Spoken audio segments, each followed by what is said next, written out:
Yung mga men, di tayo sa City Hall. I-update natin yung yung my number card. Umabsent lang tayo.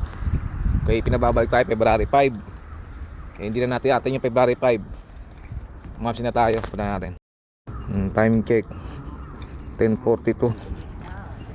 10:42. Check natin kung ilang minuto. Sana minuto lang para makauwi agad tayo. Ay malamig. Yung mga men, nakalabas na tayo. Walang binigay na bago.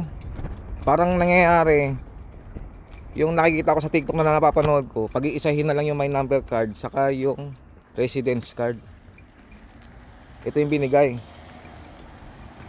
Ibibigay daw nila yung bago, ipapadala na lang doon sa bahay. Malamang sa malamang ganun na nga, ibibigay sa akin yung card. Bago na siya, bagong system. Pag-iisay na yung my number card saka residence card. Ganun pa man, okay yung absent natin kay di tayo nakapag penalty. Na-update natin.